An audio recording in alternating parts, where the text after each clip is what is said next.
Hey, hi everybody. Welcome again to Pages Promotions Summer Virtual Festival. We're doing this fun thing on Facebook and on YouTube, and our goal is to introduce you to new to you authors and books, and to kind of give an opportunity for authors to do some outreach that they may not otherwise be able to do because we're all locked in because of COVID. So this is a book festival. We're all just hanging out, sharing stories, talking about stuff, really super casual. There are almost no rules here, except it is family friendly. So let's keep that in mind.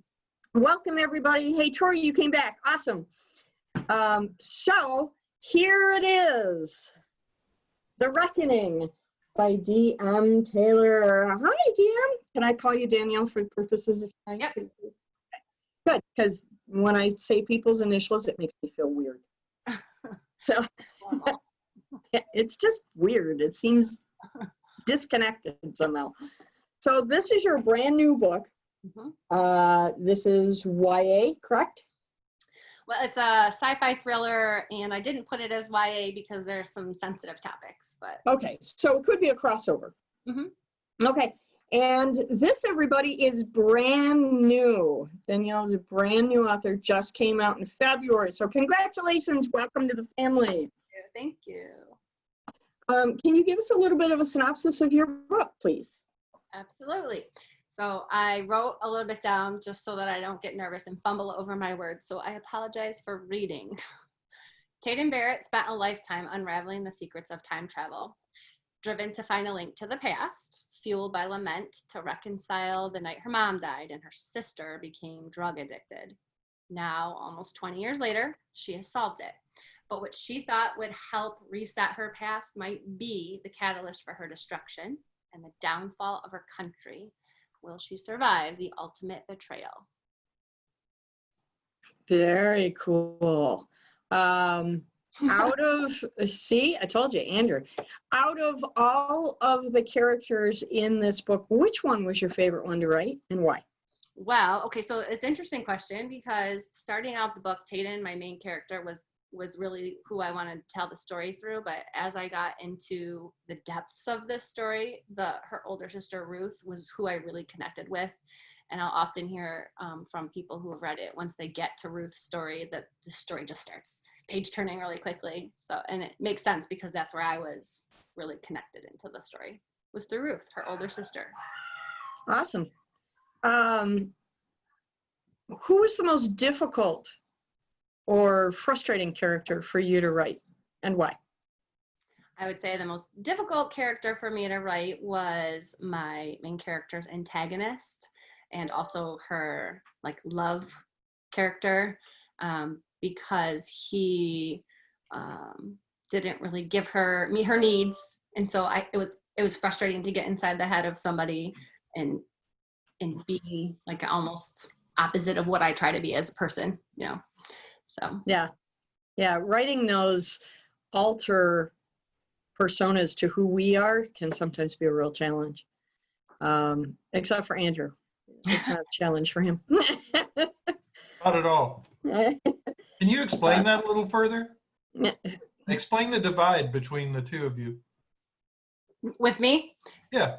Okay, so for example, I had this one scene in the story where my main character is with him. He's taken her against her will, and they're driving to another location, and the conversation that occurs between them in the car is pretty intense, and I was only able to write that scene after I had a car accident with a man who was tailgating me and kind of basically ran me off the road, and then the exchange that we had after, and he was just terrifying and kind of jarred me for a little bit. But I came home from the accident, sat down and wrote that scene because I was able to kind of touch the nerve of who I really wanted this character to be in real life, and I wanted to not forget any part of who this guy was that I really met. So that I feel like the parts of him that I wrote the best were not even coming from me. They were just coming from people I had had But encountered. now they're a part of you forever, Now right? they are. Now I've gotten to be that person. So yeah, that's one of the obstacles we run into as authors, is that we take a little bit of our antagonists with us when we go, if they weren't there to begin with. And so we become a little weird as time goes on. Yeah, Yeah, like killing them off in chapter 7. Yeah, exactly. Yeah. So did you kill him off? Me? Oh, no, I was asking Oh, DM. Daniel. Sort of, but not really. Yeah, don't give it away. Make Andrew read the book. I just bought the book within the last 45 seconds. Wow. No. I have just about everybody's book, so You're I'll awesome. read it in the next day or so. That's spectacular. Thank you, Andrew. Thank We you. appreciate your support. Yeah, but nobody reads my books, so Oh, that's not true. that's People not read your true. books. I've got lots of people writing me for the 6th book. Oh well, but We'll get there. Danielle, where did you get the idea to write a time travel thing? How did that come to you? So my mom passed away from brain cancer about 13 years ago. And during this, like the most intense first few years of grief that I experienced missing her, I would obsess with this idea of how I could go back in time and see her again. And so then I came up with kind of this storyline of this young woman who loses her mother and then ends up going into the field of science and physics, and then solves this piece for her life so that she can go back. So that's where it kind of started, but it sat in my computer for 10 years because it was too raw for me to actually write. Yeah, I can understand that. Every few years I would open it up and I would add a scene and then I would shut it down and wouldn't look at it again for a couple of years. And then a year ago, I used to be a teacher. I taught 6th grade for like 17 years. I resigned from teaching to write my book. And I wrote in about 2 months. That's incredible. Wow. Congratulations. Thank you. That's fantastic. Does anybody else have any questions for Danielle? I don't want to monopolize the room, so if you have any questions or comments, Kate's raising her hand again. Go ahead, let Kate. Kate go. I will always raise my hand. I know it's ingrained in you. It is. It really is. I get hostile when people don't raise their hands. Okay. My question is, so I get a lot of my story ideas, not necessarily a storyline, but a story idea from my dreams. Since you were mentioning pulling so much of your story ideas from real life, do you do that as well, or where do you get your ideas? Yes. The more time I would spend with my characters, the more I would fall asleep thinking about them and wake up having dreamt about them. And there were definitely mornings that I would wake up and just be like, I have to get to a computer right now and just furiously type it all out before I would forget any of it. You know how if you don't really give your dream that much attention right away, it's gone within an hour. So yeah, there were definitely mornings where it wasn't even from me, it was from my dream. Awesome. Cool. I have a question. Go, Andrew. I read a lot. I'm actually going through, and I have literally thousands and thousands of books that I've read around here. I'm unboxing them and starting to put them up. And I've read a lot of time travel. I applaud you for taking that on. Did you go down, and I'll know when I finish reading, the idea of paradox or alternity, or how did you approach that? Or did you just let it go where it went? I let it go where it went. I was getting hung up with all the specifics of time travel and sci-fi. And at some point I kind of decided that really wasn't my focus of my story. It was the means to an end to get Tatum reunited with her mother. That was really the whole goal of it. And so I haven't really read or watched any of the time travel elements that I referred to in my story, and they don't go into a lot of depth. So I was actually sort of hesitant to call it sci-fi. I think it would be more of a thriller than sci-fi, but because of the time travel element, I did kind of add that label into the genre. So it's more of a It's more- journey, yeah. self-discovery journey more than it is the technology and dealing with the paradoxes of time travel. Mm-hmm. Amanda, I bet you've read this already, because Amanda nods every time something is being said. Amanda's over here. I have you there. Yes, Yeah. it was I couldn't put it down. It was an amazing book. I enjoyed it. I actually have bought a couple copies and hand them out to other people because I just liked it. I have a hard copy. I have it on my Kindle, and like I said, I bought gave one recently to the chiropractor's office because they have one of those, where you take a book, give a book, that kind of thing. So Right. I just, like, I don't know, a couple weeks ago, I think I left one there for them too. And it just was really good. I'm ready for the next one, to be truthful with you. And it left me thinking about the characters and thinking about how I would approach some of the things that happened. And, you start thinking, oh, this is going to happen. And then boom, something different, totally out of left field happened. I usually tend to be able to figure out what's going to happen next when I'm reading. And that was not, usually the case. It was just really good. I enjoyed it thoroughly. So that's why I'm nodding a lot, a lot. Danielle, congratulations. Unpredictability is one of the highest forms of praise you can get. So kudos to you. Yeah. That's spectacular. So have you got the hooks for the second? I am projecting to turn in my copy to my editor at the end of July. Fantastic. And how many, is this going to be a series, or Yeah, where I'm do you think this is going to go? How many books? There's 3 books. Okay. But- Very cool. So you're writing full time now, right? Yep. Boy, we wish we could do that. Who do you use to publish? Myself. Good. Which platform are you using? Amazon. Excellent. Yep, a lot of us go that way. So it's very familiar to many of us. What's being a full-time writer, which is something we all aspire to, what's the most complicated part of that process? I mean, take us through a day in the life of a full-time writer and give me an idea of one of the biggest pitfalls you have in being a full-time writer, because I know they're out there. We can't all be Stephen King, Dean Koontz, Lee Child sitting around making millions of dollars every time we turn a page. So aside from the financial stuff, which we all expect to be a pitfall, what are some of the creative challenges maybe in being a full-time writer? Well, so the reason I didn't leave teaching solely to become a full-time writer. It kind of went hand in hand. I have 3 children, and one is in high school, one is in middle school, and one is in elementary school. And so it was becoming really difficult to figure out how to get them from school home, and then all these different places, like the bazillion places they have to be is ridiculous. Right.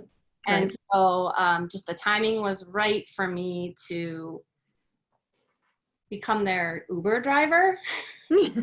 And also write while I'm waiting in the car at various locations for them.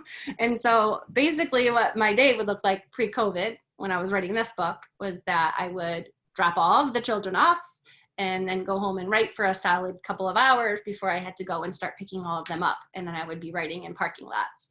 So while I was waiting for, the first child to come out to the car, writing, drop her off, go get second child, writing while I wait, so that was basically it. I would say the pitfall is when I did have definitely during COVID, and I'm writing the next book, day after day after day of sitting home. It's hard to not put writing as the focus. Like instead of doing the dishes and cooking and cleaning and, oh, look, there's that job that I should get done, so it's really hard to be consistent when you're just endlessly at home day after day after day. Right. Some of us, COVID has hit us I think from the authors I've talked to, it's a 50-50 shot. Either it's been great and they have all this time and now they focus and no distractions. And then the other half is, oh, now life is in the way and I don't have time to write. So I think we're all kind of trying to find that middle ground balance. Any other questions from the room for Danielle? Go ahead, Francesca, go ahead. Hi. Hi. I'm just wondering if it was easier for you to, when you're writing on the second book, for character development, now that you've written the first book, do you find that it's easier or harder? Or, I mean, I'm imagining they're closer to your heart, but how is that process delving deeper into their personalities for you? So my book splits point of view. So there are 3 characters that we get, the point of view of.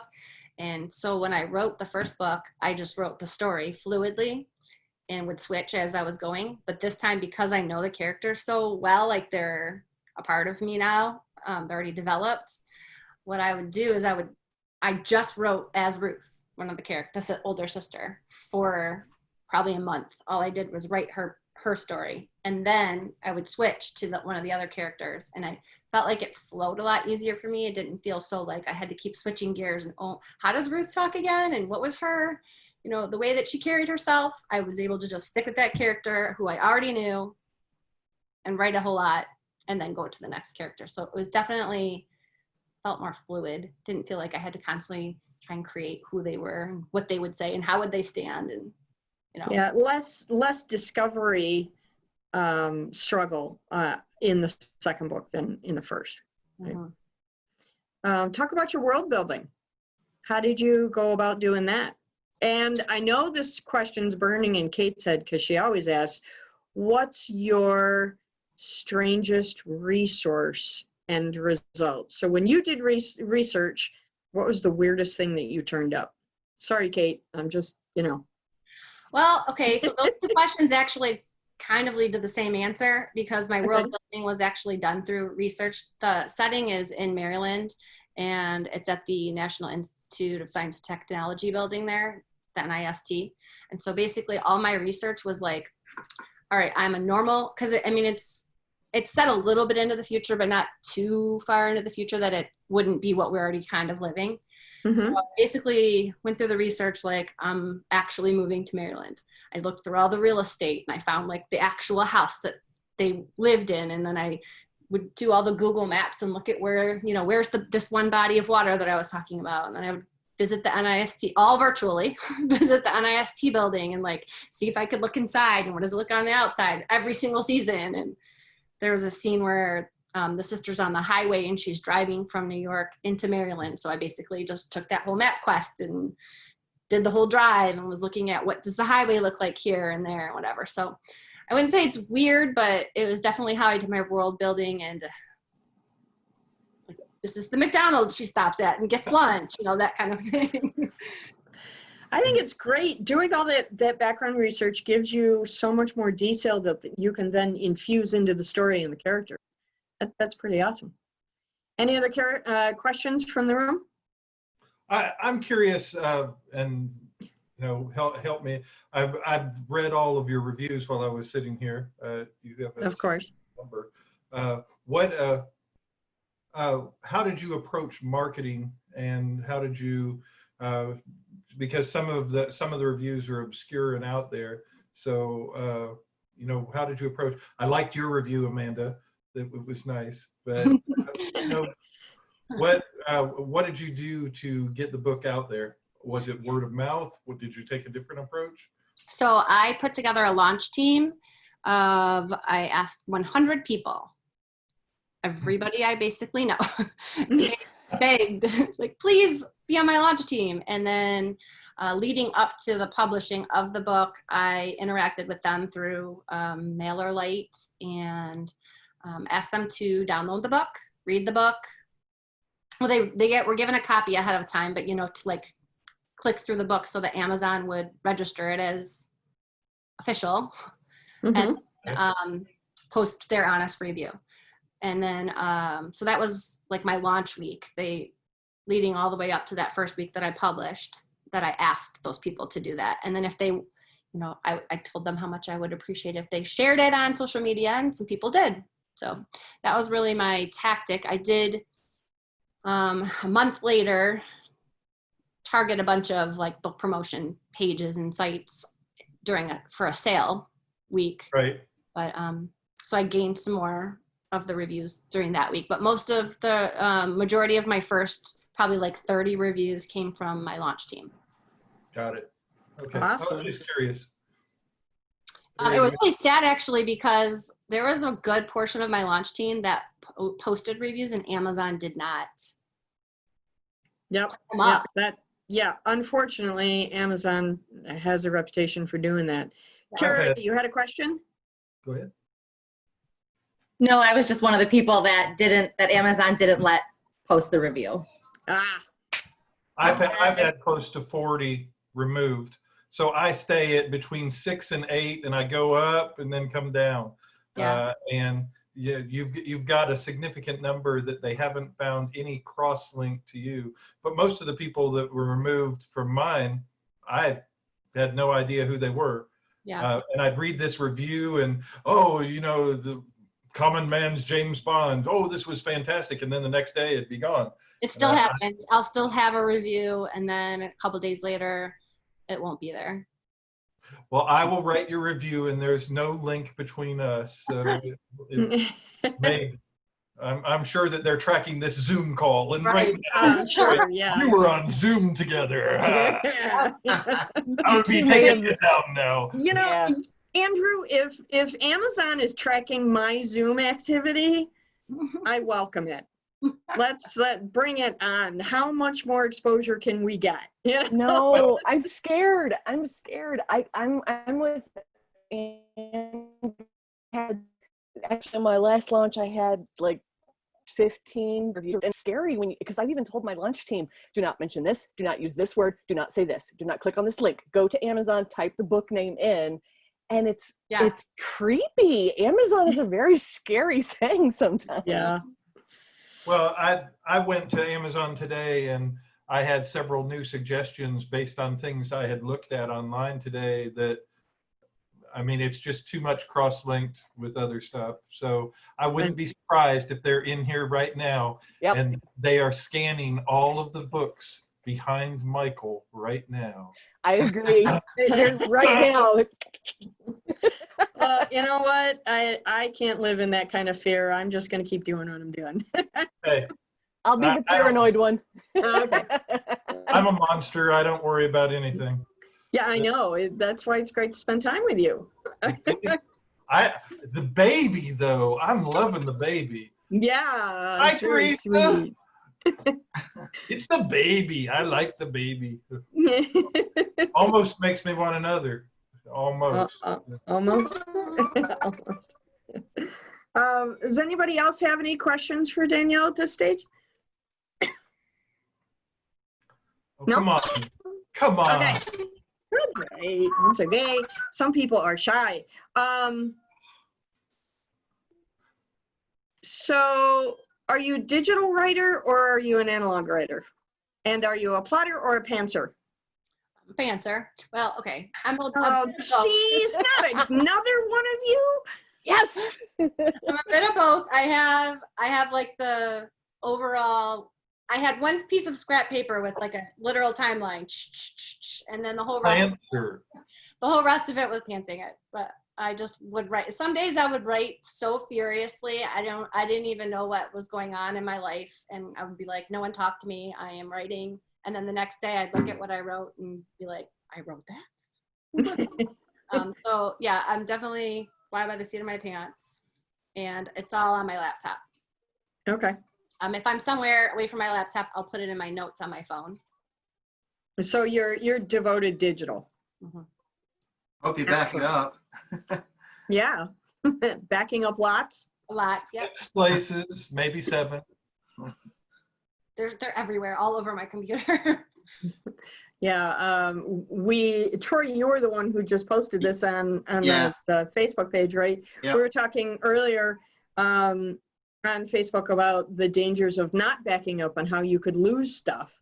And so quite a few authors had chimed in and said, I do a cloud backup, I do a hard drive backup, I do an email to myself backup. Myself, I do 3 redundant backups every time I change something because I'm so paranoid about losing it because I've lost it in the past and it was just devastating. So, you're a brand new author. What's been the most, aside from you got that first proof copy in the mail, aside from that, which we all think is like the most fun thing ever, Andrew's got his sword out again. Okay, so distracting. I love you, but you're so distracting. Okay, so aside from that proof copy that you first got, what's been the absolute biggest joy about this writing journey for you? I would have to say it goes way, way, way back to the very first draft that I showed. I showed it to 2 people and was terrified because, you know, like, what am I even doing? What makes me think I can do this? And they read it, and the feedback that I got was like, I can do this. Like, this is the thing I should be doing. That feeling was what I needed to kind of go forward. Awesome. So that was probably like one of my most joyous memories going on the journey. I mean, obviously COVID's been a little bit of a pain, but have you done any shows or anything like that yet? This is my first. All right. So no in-person signings, no? No, she just published in February, Andrew. And then COVID hit, so yeah. Okay. So let's do this for Danielle. Because many of us are writers, those of us who are writers, authors, let's go around to all the people. Stop that. Let's go around and go around the room for those of you who have published in an anthology or a standalone of your own work. Give Danielle some tips and tricks about what she can do when she does in-person events. What's some tips and tricks and advice that you would give her about reaching that threshold? Let's go around. Anybody want to start? I'll start. Okay, go Trey. Make sure you have multiple ink pens, a sign-up sheet for email subscription. If you're going to have a prize drawing, you'll need a box to have them put their name in, drop it in. What else? Book easels. Sometimes the bookstores may not have them available. A tablecloth or 2, depending on the size of the table. Lots of stuff. That's just a few. Yeah, I have a 4-foot long by 2.5-foot plastic Tupperware box that I take all my festival stuff in. And it's living in the back of my car right now because I was going to go to one and then we had COVID. So, Kate, suggestions from you about in-person activities? Everything that Troy said, I co-sign on all of that. And then I would add to that, there's always going to be at least one person that says, well, I only read on my Kindle. Okay, I have a QR code for you to scan right there. Oh, nice. And just have it right up there because there's going to be people that will not approach you and they'll just kind of take a picture of you from afar because they're very shy. But you can spot them from like, because I always say, I don't even wait for people to come within speaking distance. If they're within vision distance, I'm already like, hi, what do you like to read? But don't wait for them to come to you. I always try to think of myself and like, I'm the kind of person, if there isn't a price tag on it, I'm not going to go ask. That's maybe the one arena I'm shy in. And so I always make sure to have a price tag very, very clearly. I have it both on the display copies, because you want to have display copies that people can fondle and get dirty and tear up. And then you'll want to maybe have a little freestanding one that very clearly states how much the paperbacks are. And that way they can just come right up and say, hi, I'll take 3 of these. Like, okay. Yes, thank you. And if you do write in a series, I would recommend that you make sure that that's clear on your signage. That, hey, this is book 1, this is book 2. I know another author, Donald Levin, who's an amazing mystery author. He's working on book 7 in a series. And the minute people come up and find out he has a series, question 1 is, which one should I read first? And question 2 is, what kind of a discount can you give me if I buy all of them today? Okay. So that's another thing to keep in the back of your head as well. See, Andrew, shameless promotion, there he is. And so Andrew, you've done a lot of events. You and I have been in the room several times together. What are some other pointers that you could give Danielle that maybe we haven't touched on yet? Danielle, you're going to, all of the things that you just heard, you're probably going to miss sometimes. Mhm. You're going to go there and you're going to forget a wonderful pin that, oh, I needed this pin. You're going to forget some things from time to time. But the one thing you're always going to have with you is you. And you are now selling a part of you. My suggestion to you is first to not just sit in your chair. The people that I see telling me all the time that I went to this show and I didn't do very well and I sold 70 copies in the same show are the ones that sat in the corner and did nothing and waited for people to come to them, waited for people to talk to them. You've got to be able to put yourself out there enough to explain, come up with a great pitch, join the group Written in the Mitten if you haven't yet. Yes. Redholm and the group, they put together a lot, but Inger likes to put together nice little pieces about your pitches and working with that. But then there's the second part, and Kate was very apt. The first question I ask people is, what do you like to read? My books aren't for everybody. Your book isn't for everybody. But when I walk over and I'm talking to Amanda, and Amanda said, you know, I like a nice love story.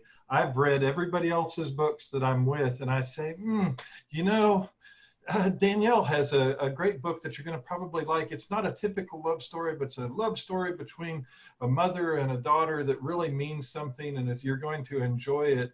And you know what? Taking those people over to another person and giving them that book, about 60% of the time they come back and they say, I want your book. They want to be a part of who you are and what you're selling, because you're not. There are several authors I've been with, I will name none, that their goal is to sell their books and not care about any of the other authors that are with them. Yeah, true. And honestly, we're in this together. I mean, What I hear you say is that it's not only important to build the community with your other authors, but that also builds community with your readers. that's right. You're building a community. And, you know, it's kind of fun for me now because and a lot of people in the Muskegon area know me, and I'll go out and eat. Oh, is the 6th book ready? I haven't seen the 5th one yet either. And, you know, you're sitting there, I can't go to the car wash right now because the woman at the car wash, she recognized me and said, I'm waiting for your last book. Where is it? Yeah. You know, you end up being part of this community of people that are taking you forward. But I would say bring yourself, get a good credit card reader. don't get a junky one. But, you know, the biggest thing that you're selling is you. I've been told a lot by several, Jules Nelson does a lot of shows with me because we giggle and laugh together. And she said, you know, a lot of these people are just buying the books because they want a part of your personality. And I'm Absolutely. like, really? But you know, they're going to want part of you, Danielle. It'll be this part right here. Yeah. Well, and that, you know, and Andrew makes a superiorly great point here. And I got to tell you, I've been to shows with Andrew. The man never sits down, and he's like 6.5 feet tall, so he never sits down. Anybody who will let him, he hugs. And he's always very, very welcoming to draw someone to another table. Because as he said, that means they're going to come back later and go, you know, you were so nice to me. Can I buy your book? I've seen people do that at his table. So that is tremendous advice. And that's advice that we sometimes forget. Promoting each other is also promoting ourselves. So that's important. which gives me an opportunity to plug real quick on the 28th of June, which is a Sunday at 2 p.m.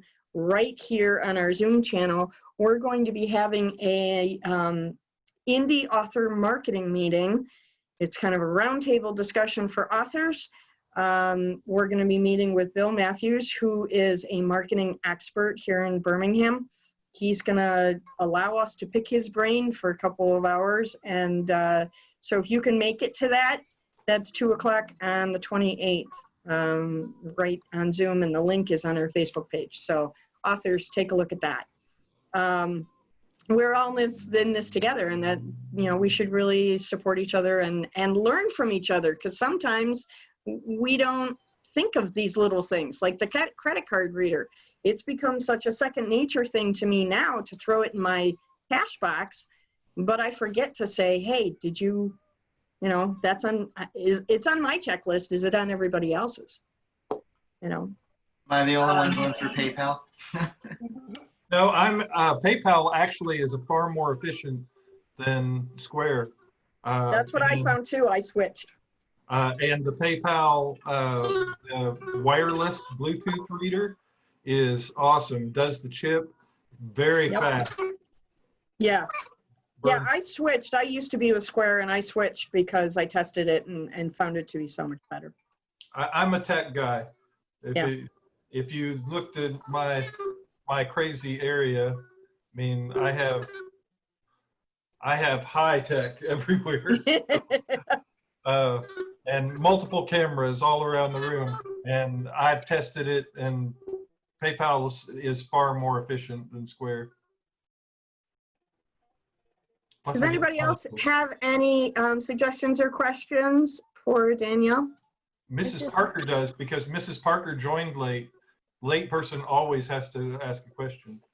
That's true. Geraldine just walked into the room too. Geraldine, if you've got any questions, this is time to ask.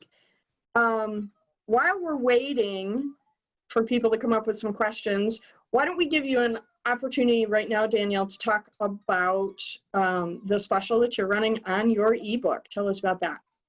Okay, so the ebook is 99 cents throughout the rest of June. So you can download that, but the paperback is $9.99 and the ebook is what's on sale for the rest of June. And where is it available? Amazon. Can people reach you at a website? How do they get a signed copy? Yeah, you can message me through Facebook, or I'm on Instagram as well at dmtaylor925, the same Facebook, address. Okay. So Okay. But yeah, you can message me there, and I can get you a signed copy. I did that through PayPal, but not through a scanner, just traditional old PayPal. Yeah. Well, I have it on my website too. So what I found is that PayPal, people are very comfortable with it because it's something they know and something they trust. So I found that I'm actually getting more sales now that I integrated PayPal with my website. Yeah. Any other questions from anybody in the room? Go ahead, Francesca. This is actually Teresa Kavanaugh's question. She's having tech issues. So her question, she says, is when you, Danielle, started this idea long ago, did you always envision it as a trilogy, or did that evolve as you were writing it? So once again, this is Teresa Kavanaugh's question. Awesome. Thank you for fielding that. Yeah, she's just having audio issues. No, I get it. Envisioned it as a standalone.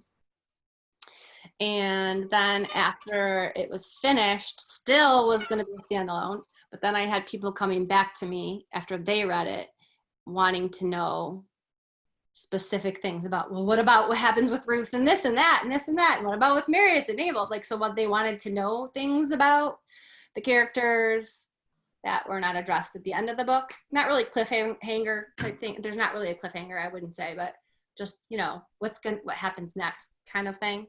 So I decided that I could cover all of it in 2 more books.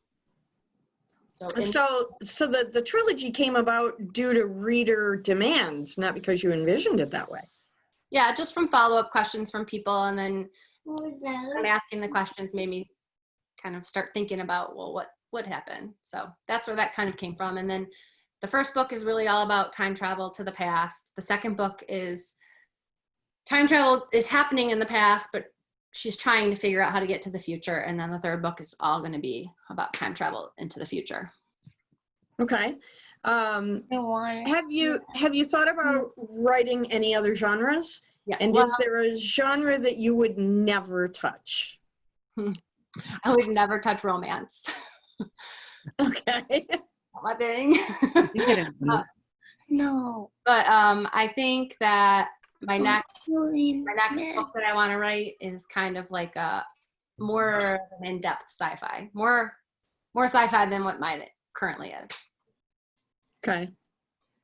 Heavier on the science? Yeah. Yeah.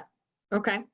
You used to be a school teacher. Would you ever write for a younger audience?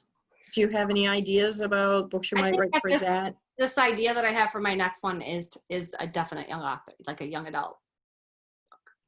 Okay. Awesome. Anybody else? Go ahead, Brandy. Yeah. Andy. This is for Jerry because she's having issues as well. Sure. She wanted to know how much of your book is influenced by real life? Well, if I had to label it in percentages, I would say 75% of it is real life experiences. Wow. They're not all my experiences. Some of them, like Ruth in particular, is almost every woman I know. Like when I write for her, I have given her events that almost everyone I know has had happen to them, or I've had conversations with them. And, so when people think like, oh, I wonder if Ruth is this person in her life, I can say yes, because she is all of you. All of us. So yeah, it's based a lot on real experiences, but then, twisted and turned into how I want it to fit into my story. So has anybody that you've written about recognized themselves in your work? And I what was will their never response? confirm or deny, but a lot of people have definitely made their ideas known, but I'll just go, Maybe. I don't know. None of these characters are real. Everything is fictional. Deny. Yeah, there's a Abraham disclaimer. Lincoln did have a beard. There's a disclaimer in the front of the book for a reason. Okay, anything else from the room? Anybody else have any questions or comments, intrigues, any discussion? Danielle, when I wrote my first book, and I think that you're about to have some fun. When I wrote my first one, I expected it to be a single, and about halfway through it, I had scribbled out 2, then 3, and now I have 12 scribbled out. And wow. I don't have any, but each book grows the characters and grows a new idea. So I hope you can do it in 3, but I'm betting as you're writing the second one, especially since you're a pantser, that you're going to come back and say, well, I have this sub story I came up with. There was this ice cream salesman that I really wanted to spend some time with, and you're going to end up with more, because the characters take on. I don't plan a lot. I just write down the basic ideas, and then it's pants. But if you're a real pantser, it'll have a life of its own pretty quick. Yeah, yeah. Ride. That's part of the reason that I plot so much, because I have this wacky notion that I want to write one book in each of the 35 major genres. And if I want to achieve that goal, that means I have to be very organized and dedicated to my outlines. And I can go back and write supplemental novels later. I have one novel that I wrote that people keep asking for backstories from 2 of the characters. And I said, I'll get to it. I know you want it. I will get to it, but I have these other 4 that I'm working on right now. So I have to get those finished first. And then I'll go write those backstories. But that's part of why I don't pants, is because I have this goal of hitting all those genres. You should switch to short stories for all the genres. Come on. It's so hard. I did one collection of short stories, and it was so hard for me to condense a single story idea, plot idea in 6 pages. It made me crazy. It's So like I have too poetry many would kill you. details. Yeah, I have too many details to just do short stories all the time. I just can't do it. I had short Anybody stories. else? Yeah. Anybody else? No, nothing else from the room? Okay, we are going to wrap up the night then. Danielle, thank you so much for your time. I really appreciate you taking the time and telling all your friends to come and join us. And I know that this was a little trepidatious for you the first time out, but now you can say that you're a seasoned veteran of the festival environment, and you'll be ready the next time we can. Not seasoned. Yeah, I was thinking like maybe a little flavor, but I don't know if it's really seasoned. We got you. We got you. That's right. Yeah. See, so now you have this huge community around you right now, and the next time we see you, we set up tables somewhere in a park or in a hotel, we're all going to know you, and you won't be able to get away now. Fantastic. One of us. I will hug you and pet you and call you George. And he I will. like George. Be prepared. He will. It will be good, George. We will have a good time, George. I cannot pronounce Danielle George. It is George now. Andrew, I love you so much. I love you too. You're just so sweet to me all the time. You earn it. Okay, here we are. Oh my gosh, Brandy, you have a little person. Hello, little person. Hello, little person. Yes. Say hi. I would have brought toys. Hi. Say hi, Danielle. Hi, Danielle. Yeah, we have such a let's take blast. pictures. Yay. Okay. Yeah, okay. All Let's right. just put this up there. There we go. So this is Danielle's book. You can find her under her author name, DM Taylor. This is The Reckoning, her brand new debut author. I recommend you all go out and get it and enjoy reading it. Thanks again, Danielle, for your time tonight. Thank you, everybody. We will be back again tomorrow with another installment of the Pages Promotions Virtual Book Festival. You can find us on Facebook. You can find us at pagespromotions.com, and you can find us on YouTube. Thank you, everybody. Have a great night. Bye. Yeah. Hi, Danielle. Bye. Coming.